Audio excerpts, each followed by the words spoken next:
The crisis.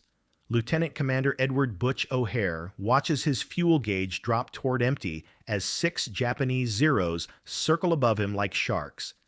It's February 20th, 1942, over the Pacific, 400 miles from the carrier Lexington. His wingman has turned back with gun malfunctions.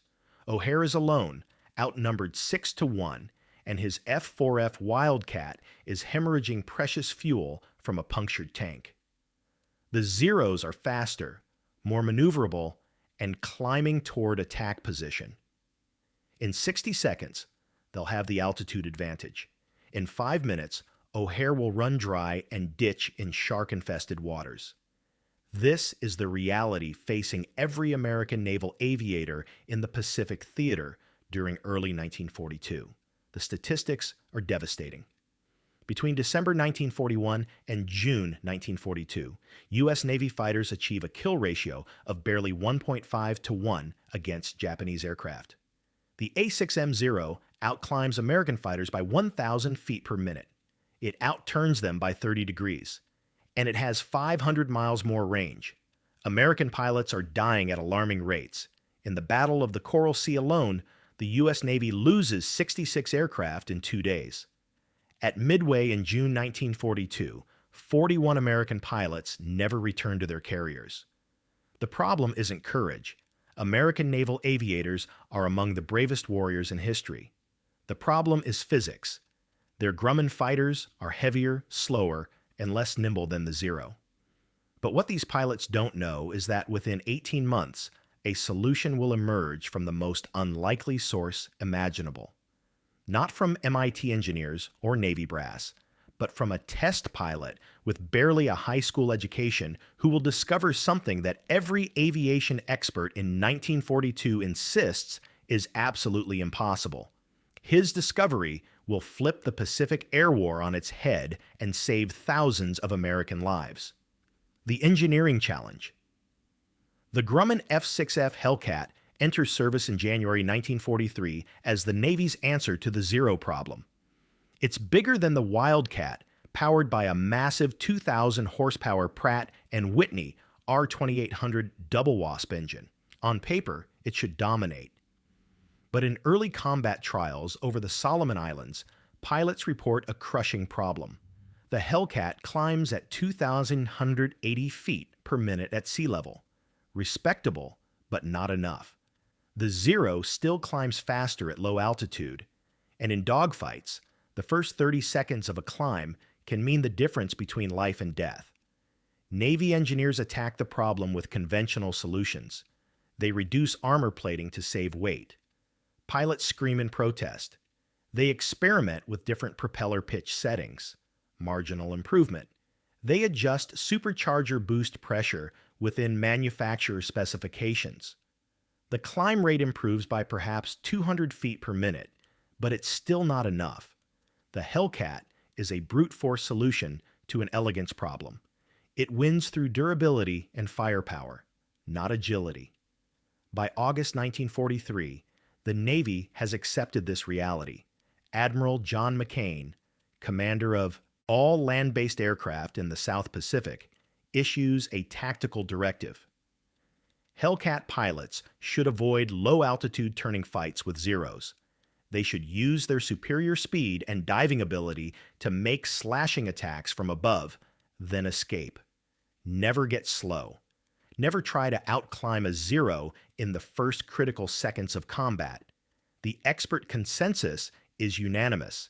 The laws of thermodynamics and aerodynamics are immutable. You cannot extract more power from an engine without redesigning it. The stakes. But American pilots keep dying. In September 1943 alone, the Navy loses 117 aircraft over Rabaul. The Japanese have concentrated 300 fighters at their fortress, and they're mauling American strike packages.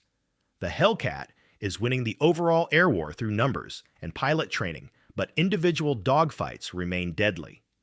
When a Hellcat pilot makes a mistake and gets slow, the Zero pounces. The kill ratio is improving but still costs lives.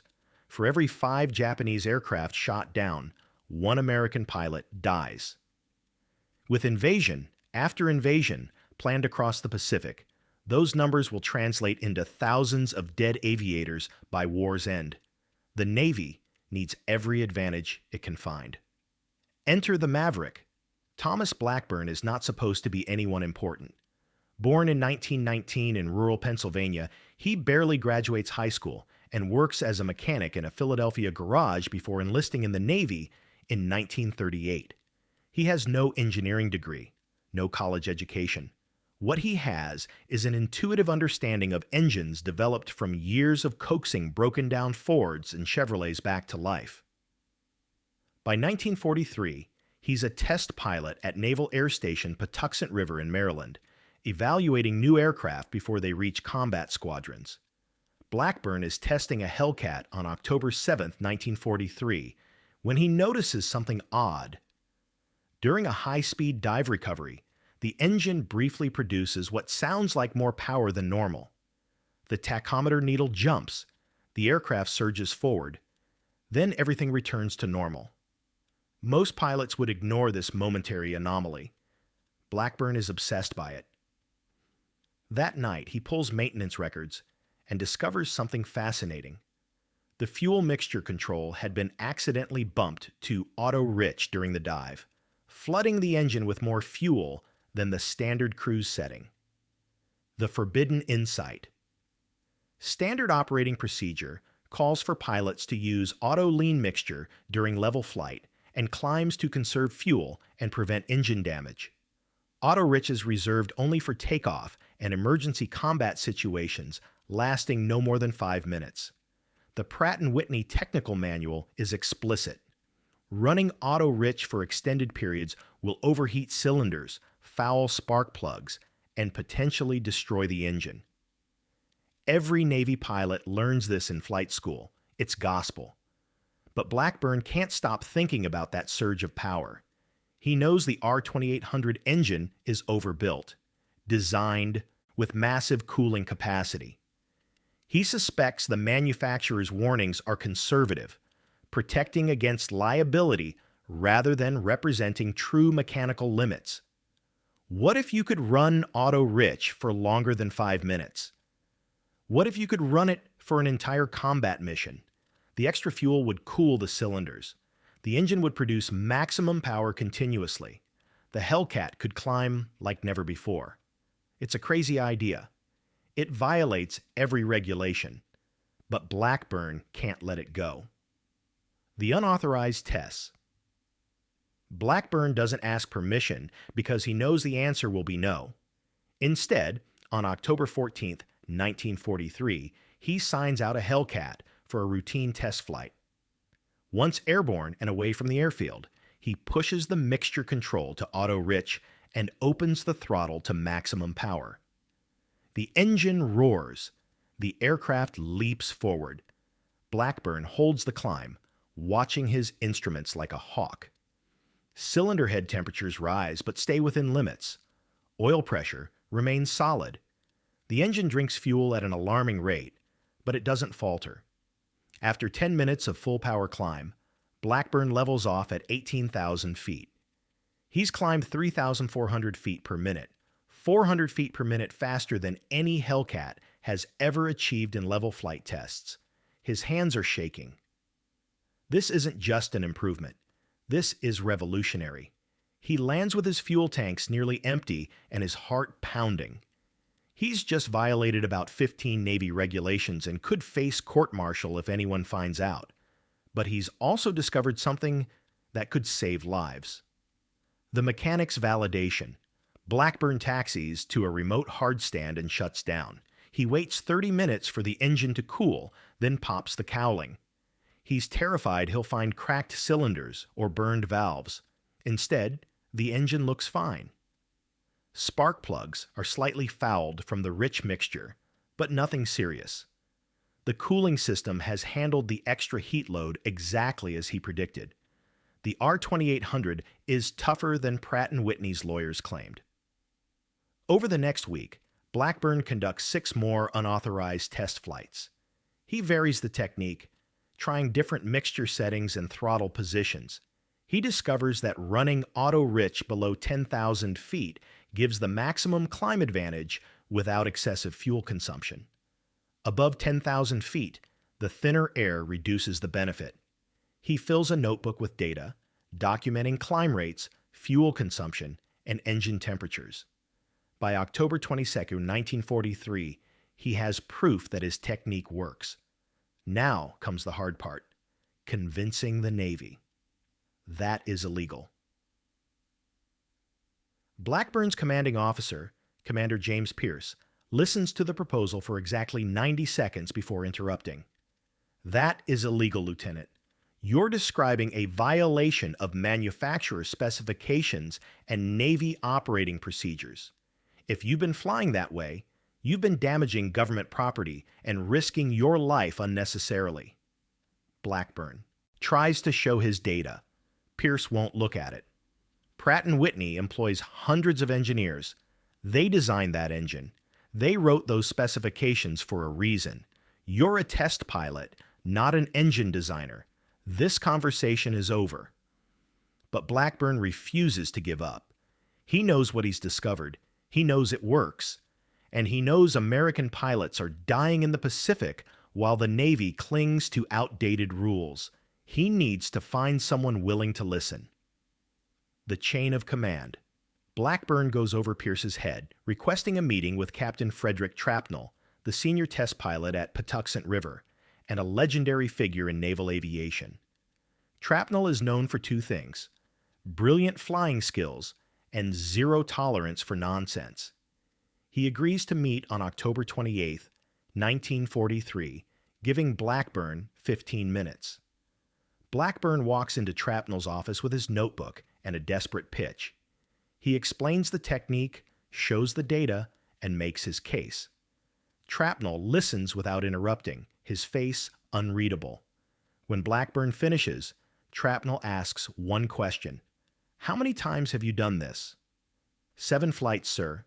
Total of 4 hours at auto-rich mixture. Trapnell stands and walks to the window. For 30 seconds, he says nothing. Then he turns. Show me. The demonstration flight. On November 2, 1943, Blackburn and Trapnell fly 2 Hellcats in formation. Blackburn uses his auto-rich technique. Trapnell flies by the book, using standard auto-lean mixture. They start at 5,000 feet and begin a maximum power climb. Within 20 seconds, Blackburn's aircraft is visibly pulling ahead. By the time they reach 15,000 feet, Blackburn is 2,000 feet higher than Trapnell. The difference is staggering. After landing, Trapnell inspects Blackburn's engine personally. He finds no damage. He reviews the fuel consumption data. Yes, the technique burns more fuel, but not prohibitively so. A Hellcat can still fly a combat mission and return to the carrier. Trapnell makes his decision. We're taking this to Washington. The room erupts. On November 18, 1943, Blackburn and Trapnell present their findings to a conference room full of Navy brass and Pratt & Whitney engineers at the Bureau of Aeronautics in Washington, D.C. Rear Admiral John McCain, Jr., chief of the Bureau's Planning Division, chairs the meeting. 15 officers and engineers crowd the room. Blackburn presents his data. Before he finishes, a Pratt & Whitney engineer interrupts. This is reckless and dangerous. You're describing a procedure that will destroy engines in combat. Cylinder head temperatures will spike. Detonation will occur. Pilots will have engine failures over enemy territory. Another engineer chimes in. We've spent years developing these operating procedures. They're based on extensive testing. You can't just ignore them because you think you know better. The room erupts. Half the officers are shouting. The engineers are adamant. This violates everything they know about engine management. Commander Pierce, Blackburn's CO, is present and looks ready to explode with vindication. Several officers demand Blackburn be disciplined for his unauthorized tests. The maverick leader. Admiral McCain raises his hand. The room falls silent. McCain is 59 years old, a pioneer of naval aviation, and known for backing aggressive tactics. He looks at the Pratt & Whitney engineers. How many of you have flown combat missions in the Pacific? Silence. McCain turns to Blackburn. Lieutenant, how confident are you that this technique won't cause engine failures in combat? Sir, I've tested it extensively. The R-2800 can handle it. The cooling system is overbuilt. The technique works. McCain looks at Trapnell. Captain, your assessment? Sir, I've flown it myself. It works. The climb rate improvement is dramatic. If we implement this fleet-wide, our pilots will have a significant advantage in the first critical seconds of every dogfight. McCain makes his decision. Gentlemen, we're at war. We're losing pilots. Lieutenant Blackburn has discovered something that could save lives. I don't care if it violates peacetime procedures. We're going to test this in combat conditions. Captain Trapnell, prepare a training program. Pratt & Whitney, you'll monitor engine reliability. If engines start failing, we'll stop. But we're trying this. The room erupts again, but McCain's decision is final. If you're fascinated by these untold stories of innovation in combat, hit that subscribe button and ring the notification bell. We dig deep into military history to find the mavericks who changed warfare forever. Stick around, because the combat results of Blackburn's technique are absolutely stunning. The training program. In December 1943, the Navy establishes a classified training program at Nass Patuxent River. 12 experienced Hellcat pilots from combat squadrons rotating back from the Pacific attend a 3-day course. Blackburn and Trapnell teach them the auto-rich technique, emphasizing when to use it and how to monitor engine instruments. The pilots are skeptical. They've been taught for years that this procedure is dangerous. Lieutenant Commander Edward Butch O'Hare, now a Medal of Honor recipient and combat instructor, is among the trainees. After his first training flight using the technique, he lands and tells Blackburn, "I just outclimbed every Zero pilot's nightmare scenario. This is going to change everything." By January 1944, the technique is approved for limited combat trials. 3 squadrons in the Pacific receive authorization to use auto-rich mixture during combat climbs. VF-6 aboard USS Intrepid, VF-9 aboard USS Essex, and VF-16 aboard USS Lexington are the guinea pigs. Their engine maintenance crews are instructed to monitor for any signs of increased wear or failure. The data collection begins. First combat. Test.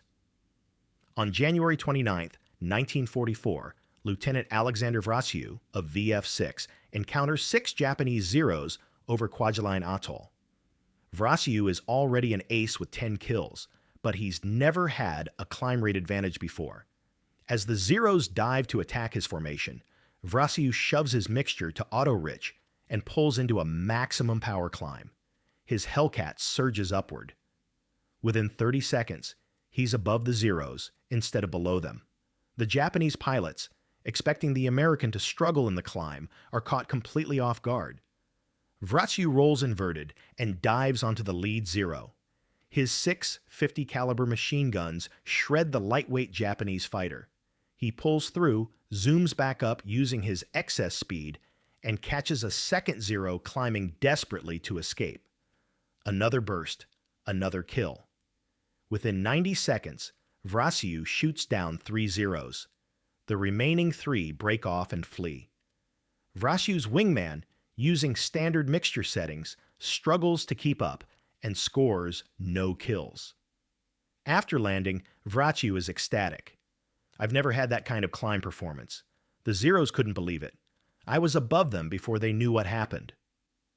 The data flood. Over the next 3 months, the 3 test squadrons compile stunning statistics. Pilots using the auto-rich technique achieve climb rates averaging 3,180 feet per minute below 10,000 feet, compared to 2,980 feet per minute using standard procedures. That 400 feet per minute advantage translates to being 200 feet higher after 30 seconds of climbing. In a dogfight, 200 feet of altitude is the difference between shooting and being shot. More importantly, kill ratios skyrocket. VF-6 achieves a 13.5 to 1 kill ratio in January and February 1944, compared to the fleet average of 6.5 to 1. VF-9 records 14.1 to 1. VF-16 achieves 12.8 to 1. The squadrons using Blackburn's technique are killing Japanese aircraft at twice the rate of conventional squadrons, and they're losing fewer pilots. In 3 months of combat, the 3 test squadrons lose only 4 Hellcats in air-to-air combat while shooting down 147 Japanese aircraft. The engine reliability data is equally impressive. Despite dire predictions, engine failure rates in the test squadrons are actually slightly lower than the fleet average. The auto-rich mixture keeps cylinders cooler during maximum power climbs, reducing thermal stress. Spark plug fouling increases slightly, requiring more frequent changes, but this is a minor maintenance issue. Pratt & Whitney's engineers are forced to admit they were wrong. The enemy perspective.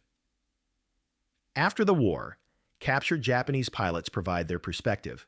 Lieutenant Saburo Sakai, Japan's third-ranking ace with 64 kills, describes encountering Hellcats using the new technique in March 1944. The American fighters suddenly climbed like rockets. We could not believe it. For 2 years, we had the advantage in climb rate.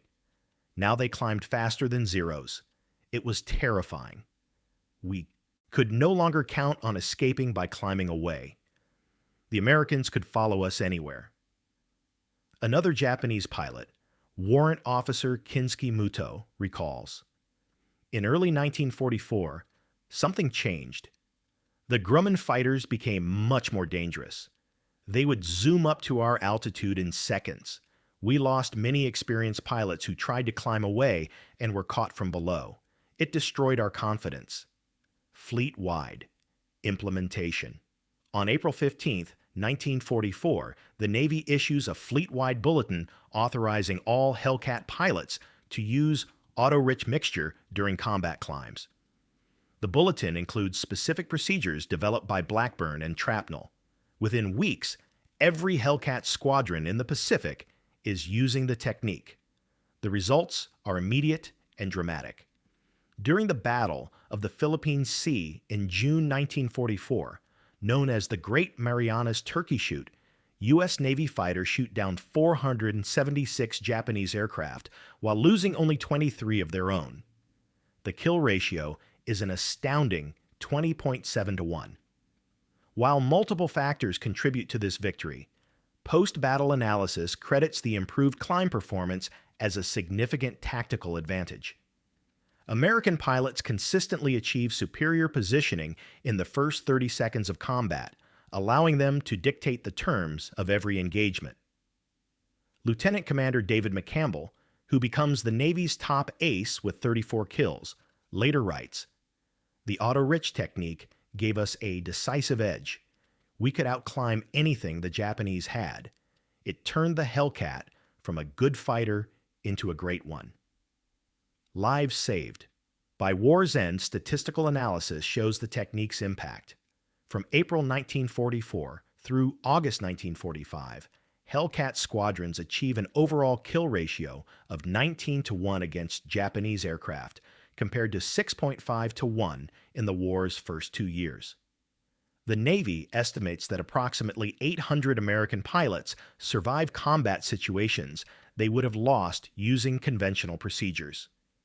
800 young men who return home to their families instead of dying in the Pacific. This is just one example of how unconventional thinking saved lives in World War II. If you want to hear more stories like this, make sure you're subscribed and check out our video on the P-51 Mustang pilot who discovered a dogfighting technique the manual said was impossible. Link in the description. Post-war recognition. When the war ends in August 1945, the Navy has produced 12,275 Hellcats. Every single one flies with procedures influenced by Thomas Blackburn's discovery. The technique is formally incorporated into the F-6F flight manual in September 1945. Pratt & Whitney revises its R2800 operating specifications to acknowledge that auto-rich mixture can be safely used for extended combat periods. The manufacturer's engineers, initially hostile to Blackburn's idea, eventually admit he understood their engine better than they did. In November 1945, Blackburn receives the Distinguished Flying Cross for his contribution to the war effort. The citation reads, "For extraordinary achievement while serving as a test pilot." Lieutenant Blackburn's innovative approach to fighter tactics and engine management resulted in significant improvements to combat effectiveness, directly contributing to the air superiority achieved by United States naval forces in the Pacific theater. Admiral Chester Nimitz personally presents the medal. At the ceremony, Nimitz says, "Lieutenant Blackburn exemplifies the American spirit of innovation. He saw a problem, refused to accept conventional wisdom, and found a solution that saved countless lives. The Navy is grateful for his courage and ingenuity." The Veteran Testimonial. In 1946, Blackburn receives a letter from Lieutenant Alexander Vrachio, the ace who first used the technique in combat. Vrachio writes, "Tom, I'm writing to thank you for something you'll never fully understand. Because of your discovery, I survived situations where I should have died. I outclimbed zeros that would have killed me. I came home to my wife and daughter. Hundreds of other pilots came home too. You gave us an edge when we needed it most. I will never forget what you did for us." Blackburn keeps this letter for the rest of his life. In interviews decades later, he says it means more to him than any medal. The quiet life. After the war, Blackburn leaves the Navy and returns to Pennsylvania. He works as a commercial pilot for Eastern Airlines, flying passengers in DC-3s and later in jets. He never seeks publicity for his wartime contribution. When aviation historians discover his role in the 1960s and request interviews, he's reluctant to talk. "I just did my job," he tells them. "A lot of guys did a lot more than I did." Blackburn refuses to attend reunions or speak at aviation conferences. He insists he's not a hero, just a mechanic who got lucky. His humility frustrates historians who recognize the significance of his contribution. One researcher writes in 1972, "Thomas Blackburn may have saved more American lives than any other individual test pilot in World War II, yet he remains virtually unknown." His discovery gave the Navy a decisive tactical advantage at a critical moment in the Pacific War. He deserves recognition alongside the great aviation innovators of his era. Modern legacy. Today, Blackburn's principle lives on in modern fighter tactics. The concept of optimizing engine performance for specific combat situations, even if it means exceeding peacetime operating limits, is standard doctrine in every Air Force. Modern fighters have engine management systems that automatically adjust fuel mixture and power settings for different combat scenarios. The F-35 Lightning II, America's latest fighter, uses computer-controlled fuel management that would be impossible without the foundational understanding that combat engines can be pushed beyond conservative peacetime specifications. The Navy's Fighter Weapons School, known as Top Gun, teaches Blackburn's story as an example of innovative thinking in combat. Instructors emphasize that sometimes the most important breakthroughs come from operators, not engineers. The lesson is clear: question assumptions, test ideas, and never accept "that's impossible" as a final answer. The moral lesson: Thomas Blackburn died in 1998 at age 79. His obituary in the Philadelphia Inquirer mentioned his career as an airline pilot, but said nothing about his wartime contribution. Few people at his funeral knew he'd changed the course of the Pacific Air War. He wanted it that way. But his story endures as a testament to a fundamental truth. Expertise isn't always found in credentials or formal education. Sometimes the person who solves an impossible problem is the mechanic who understands machines at an intuitive level, who sees possibilities that experts miss, who has the courage to challenge conventional wisdom even when everyone says he's wrong. Blackburn's discovery saved approximately 800 American pilots' lives. 800 young men who flew home instead of dying in the Pacific. 800 families who welcomed their sons and husbands back. 800 futures that existed because a test pilot from Pennsylvania refused to accept that the laws of physics were immutable. The next time you face an impossible problem, remember Thomas Blackburn. Remember that sometimes the solution is hiding in plain sight, waiting for someone brave enough to test it. Remember that innovation often comes from unexpected places, from people without impressive credentials, but with the courage to challenge authority and the persistence to prove they're right. And remember that the most important innovations in history often start with someone saying, "That's impossible," and one person replying, "Let me show you."